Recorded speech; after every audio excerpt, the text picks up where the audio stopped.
আজকে যে বিষয়টা নিয়ে কথা বলবো তা শুধু একটি রায় নয়, এটি বাংলাদেশের ইতিহাসের এক অন্ধকার অধ্যায়ের পর্দা উন্মোচন। সাবেক প্রধানমন্ত্রী শেখ হাসিনাকে কেন দেওয়া হলো মৃত্যুদণ্ড, কোন প্রমাণে আদালত এত বড় সিদ্ধান্ত নিল এবং প্রথমবারের মতো একজন সাবেক আইজিপি কেন হলেন রাজসাক্ষী। চলুন, কোনো আবেগ নয়, সত্য তথ্যের ভিত্তিতে ধাপে ধাপে পুরো ঘটনাটা দেখি। বাংলা24 চ্যানেলে আপনি নতুন হলে অনুরোধ করব সাবস্ক্রাইব করে বেল আইকনে ক্লিক করুন। 2024 সালের জুলাইয়ে গণ অভ্যুত্থান বাংলাদেশের আধুনিক ইতিহাসের সবচেয়ে অস্থির, রক্তাক্ত ও বিশৃঙ্খল সময়গুলোর একটি। এ সময় বহু হত্যাকাণ্ড, পুড়িয়ে মারা, নির্যাতন ও নিখোঁজের ঘটনা ঘটে। সেই ঘটনাগুলোকেই মানবতা বিরোধী অপরাধ হিসেবে বিবেচনা করে বাংলাদেশ আন্তর্জাতিক অপরাধ ট্রাইব্যুনাল ঘোষণা করে এক নজিরবিহীন রায়। রায় অনুযায়ী মোট 5টি অভিযোগ, সবগুলোই প্রমাণিত। শেখ হাসিনা 3টিতে মৃত্যুদণ্ড, 1টিতে আমৃত্যু কারাদণ্ড। রায়টি ঘোষণার পর আন্তর্জাতিক সংবাদ মাধ্যমে শুরু হয় ব্যাপক আলোচনা। এটি কি ন্যায় বিচার নাকি রাজনৈতিক প্রতিশোধ? প্রশ্নগুলো এখনও তর্কের জন্ম দেয়, তবে আদালতের রায় পরিষ্কার ও শক্তিশালী। এই মামলায় 3 জনকে আসামি করা হয়। শেখ হাসিনা, সাবেক প্রধানমন্ত্রী; আসাদুজ্জামান খান কামাল, সাবেক স্বরাষ্ট্রমন্ত্রী; চৌধুরী আবদুল্লাহ আল মামুন, সাবেক আইজিপি।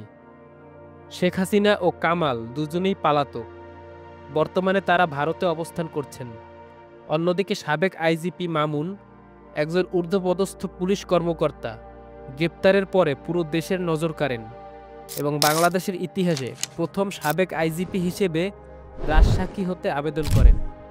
এটাই পুরো মামলার মোড় ঘুরিয়ে দেয়। এটাই ভিডিওর মূল এবং সবচেয়ে গুরুত্বপূর্ণ অংশ। অভিযোগগুলোকে সহজ ভাষায় ও পরিষ্কারভাবে তুলে ধরা হলো। 14ই জুলাইয়ের সংবাদ সম্মেলন, যেখানে শেখ হাসিনা ছাত্রদের রাজাকারের বাচ্চা বলে আখ্যা দেন। ট্রাইব্যুনালের বিশ্লেষণ, তার বক্তব্যের পর নিরাপত্তা বাহিনী, দলীয় সশস্ত্র ক্যাডার দেশজুড়ে নিরস্ত্র ছাত্র ও সাধারণ মানুষের উপর সংগঠিত হামলা চালায়। এর ফলে প্রমাণিত হয় তিনি ছিলেন সুপিরিয়র কমান্ড। তার বক্তব্য সহিংসতা উস্কে দেয় এবং এর দায় তিনি এড়াতে পারেন না। এই মামলায় তার সাজা হয় আমৃত্যু কারাদণ্ড।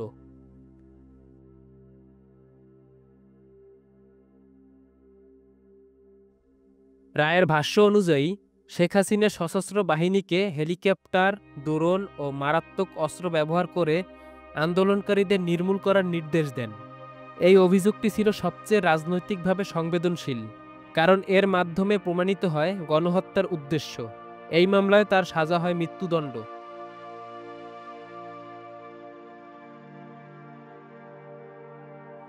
জুলাই আন্দোলনের সময় দেশের বিভিন্ন স্থানে পরিকল্পিতভাবে ছাত্র জনতার উপর হামলা, নির্যাতন এবং জোরপূর্বক ধরে নিয়ে যাওয়ার ঘটনা ঘটে। ট্রাইব্যুনালের মতে এসব হামলা ছিল সিস্টেমেটিক, অর্থাৎ একই প্যাটার্নে সংগঠিতভাবে রাষ্ট্রীয় বাহিনী ও দলীয় ক্যাডারদের ব্যবহারে পরিচালিত। প্রমাণ হিসেবে উপস্থাপিত হয় ভিডিও ফুটেজ, প্রত্যক্ষদর্শীর জবানবন্দি, মোবাইল ও যোগাযোগ ডাটা।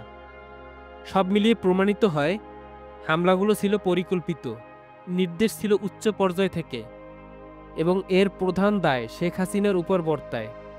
এই অভিযোগটিও মানবতা বিরোধী অপরাধ হিসেবে প্রমাণিত হয়, যা সামগ্রিক রায়ের কঠোরতা বাড়িয়ে দেয়।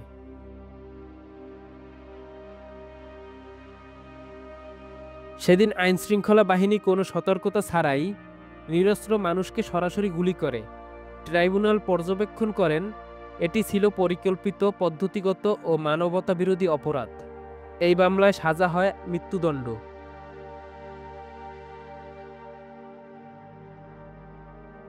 আশুলিয়ায় জীবন্ত সহ 6 জনকে পুড়িয়ে হত্যা। এই অভিযুক্তিকে ট্রাইব্যুনাল অত্যন্ত ভয়াবহ বলে উল্লেখ করেন। মানুষকে জীবন্ত পুড়িয়ে হত্যা, যা আন্তর্জাতিক আইনে গণহত্যা সমতুল্য অপরাধ। এই মামলায়ও তার সাজা হয় মৃত্যুদণ্ড। এই 2 ঘটনায় মোট 12 জনকে হত্যার পরিকল্পনা ও নির্দেশ। স্বরাষ্ট্রমন্ত্রী আসাদুজ্জামান খান কামালও মৃত্যুদণ্ডে দণ্ডিত হন। বাংলাদেশে কখনো কোনো আইজিপি কোনো মামলার রাজসাক্ষী হননি, কিন্তু মামুন বলেন তিনি ঘটনাগুলো জানতেন। তিনি অনেক নির্দেশ বাস্তবায়ন করেছেন, কিন্তু তিনি এসবের বিরোধিতা করেছিলেন এবং সত্য প্রকাশ করতে প্রস্তুত। তিনি আদালতে আবেদন করেন রাজসাক্ষী হিসেবে সাক্ষ্য দেওয়ার। ট্রাইব্যুনাল মন্তব্য করে তিনি অপরাধে যুক্ত ছিলেন, কিন্তু সত্য জানানোর কারণে তিনি মূল্যবান সাক্ষ্য দিয়েছেন, তাই তাকে ন্যূনতম সাজা দেওয়া হলো। তার সাজা 5 বছর কারাদণ্ড। এই সাক্ষ্যই আসলে রায়ের সবচেয়ে বড় টার্নিং পয়েন্ট। আদালতকে ঘিরেও চলছিল অসংখ্য প্রশ্ন। 2024 সালে সরকার পরিবর্তনের পর আন্তর্জাতিক অপরাধ ট্রাইব্যুনাল পুনর্গঠন করা হয়। এরপর ক্রমান্বয়ে 1 জুন প্রথম আনুষ্ঠানিক অভিযোগ, 10 জুলাই অভিযোগ গঠন, আসামিদের পলাতক ঘোষণা, রাষ্ট্র নিযুক্ত আইনজীবী নিয়োগ এবং শেষমেশ 453 পৃষ্ঠার ঐতিহাসিক রায়। এই রায়ের মাধ্যমে প্রথমবার একজন ক্ষমতাচ্যুত প্রধানমন্ত্রীকে মানবতা বিরোধী অপরাধে মৃত্যুদণ্ড দেওয়া হলো। মানবতা বিরোধী অপরাধের বিচার কোনো দেশেই সহজ নয়, কখনো রাজনৈতিক, কখনো আন্তর্জাতিক চাপ। তবুও আদালত বলে মানবতা বিরোধী অপরাধে কেউ পার পাবে না। এই রায় বাংলাদেশের বিচার ব্যবস্থায় নতুন দৃষ্টান্ত সৃষ্টি করেছে। অনেকে এটিকে ন্যায় বিচারের বিজয় বলছেন, আবার অনেকে মনে করেন এটি দেশের ভবিষ্যৎ রাজনীতিতে নতুন মেরুকরণ তৈরি করবে। তবে যাই হোক, একটি বিষয় পরিষ্কার, এই রায় ইতিহাসে দীর্ঘদিন আলোচিত হবে।